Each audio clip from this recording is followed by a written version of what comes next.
It just feels like cinematic. Yeah, that's the word. Yeah. That's the word. Yeah. That chassis, especially the back with the spoiler. Yeah. Yeah.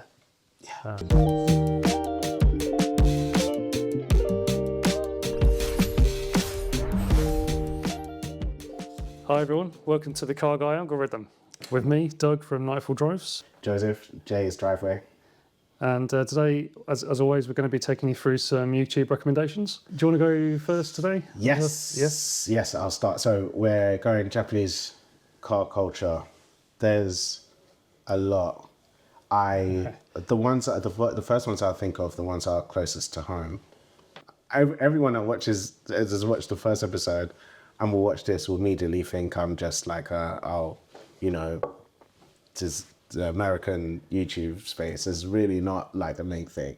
But there are some channels that just genuinely catch my eye.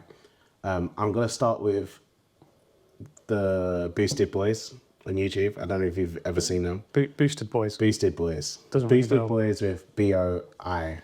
I just recommend their channel in general. And the only reason why I say that is because they work with a brand that's very close to my soul. Honda, right? I am a Honda boy through and through. There's a reason I chose this category. Yeah. But my love for Japanese cars goes further than Honda, of course, for sure.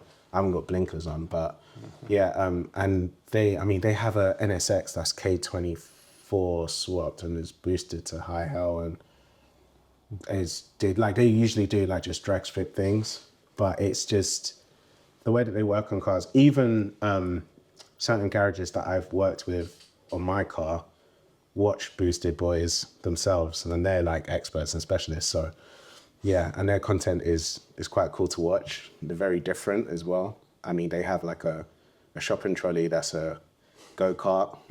It's literally it's quite cool. It's fun. Yeah. So we've got some serious stuff like the NSX, but also a bit of fun going on. Yes, and they had what would be called a Honda Stream over in the US, but over here it was a Honda Shuttle. It's an MPV 7-seater thing. My family had one for a long time from basically new, and they've boosted that as well, which is kind of funny to watch because I'm literally looking at that shell and that chassis. I remember take it to school in it and things like that. So yeah, I mean, again, that's a different range of YouTube to watch, but yeah. Yeah, great stuff. My first Japanese car is more of a car culture video. Yeah. Have you heard of the Lowdown? No. It seems to be quite a big channel, and I think these are highly viewed videos, but they're just so beautiful. Yeah. It's essentially a very atmospheric drive around Tokyo. Yeah. At night, of course, and with some amazing cars in there. Yeah. All various modifications, and it's almost like it's putting you right in the heart of the whole atmosphere of Tokyo car scene at night, and really beautifully filmed. It's quite long. It's like 40 minutes long, but you do get kind of lost in it, and you just feel like it's some of the B-roll from Fast and Furious Tokyo Drift, or it's just but more sort of up to date than that. So it's really nice to watch. But it's not really a story or anything, but it just feels like cinematic. Yeah, that's the word. Yeah. That's the word. Yeah, someone's putting a lot of effort to make it look good. And yeah, it really does. Japan is really picturesque. I mean, you look at some of the, especially like the older Civics, like EGs and EKs, some of the cinematic videos. I might have even come across some of their videos, to be fair. Especially when you look at, maybe it'll have like someone's build will be like, I don't know, like Edward's Civic EK, and then it will literally be like a picture. And then the steering wheel, he comes out the shopping store with the steering wheel in his hand, puts it on, and then just drives. And it's in Japan, and everything's picturesque. And you've got those trees with like the pink leaves.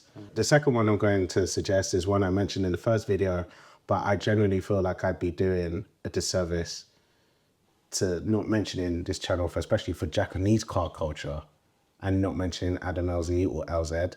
Because he has loads of Japanese cars, and some of them are so rare, especially if you're like in the Nissan GTR world or S or S body world. So your Silvia S15s, S14s, S13s, and honestly, the builds are at such a high quality I'm not even talking necessarily even about engines and things like that. I just find it so interesting that someone of that kind of stature who's been in the car game for quite a while, regardless of if it's drifting or whatever it is, and buys older cars and makes them the best that they possibly can whilst modifying it as well, because Japanese car culture, a lot of it is modifying.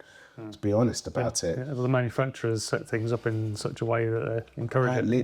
Quite literally. Even the GT86, which wasn't, actually, not to say it's about 10 years old, which is crazy when that first came out.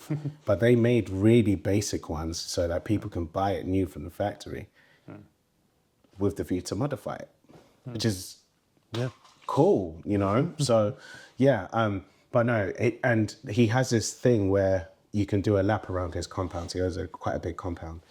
And you do a lap in a Honda CRX. Oh, yeah. A literally modified cage Honda CRX. So he has guests that come over for whatever reason, maybe they're business partners or whatever, or just friends within the drifting mod, but they actually do like a lap in a Honda CRX, which... So that's the 80s, late 80s, early 90s sort of equivalent almost to your CRZ. That's quite literally what, exactly. I know the one you mean. And I love the CRX. I would love to own one day. Oh, and his Evo 5, Mitsubishi Evo 5. Oh, yeah. I love Evos. Yeah. And he's got like his channel, I promise you, even the playlists I find, I'll try and link them.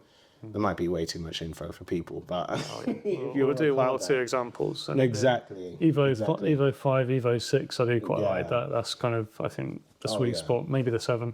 Yeah, the 7, I really do like the 7. I know people do like the 9 as well, the 8 and the 9. But I think for me, the sweet spot, one I would love to own would be the 5 and the 6. That chassis, especially the back with the spoiler. Yeah.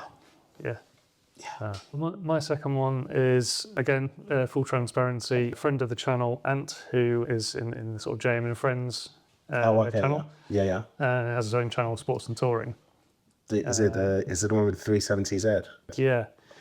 So the one I've chosen is Ant and his son Damani recently went to Japan on a trip, and they've done a few videos from there, but there's two really that sort of encapsulate the trip. There's JayEmm and Friends podcast episode, Radiator Arms, where he talks about the kind of the whole trip and what they got up to. Yeah. But the main video is he did a review on the Nissan 400 or the Z. Yeah.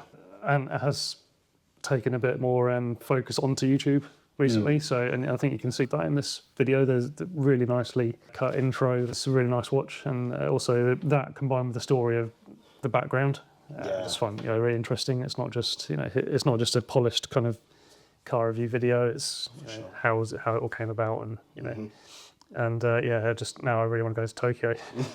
I actually do really want to go. I always did, but yeah, you and me both, 100%.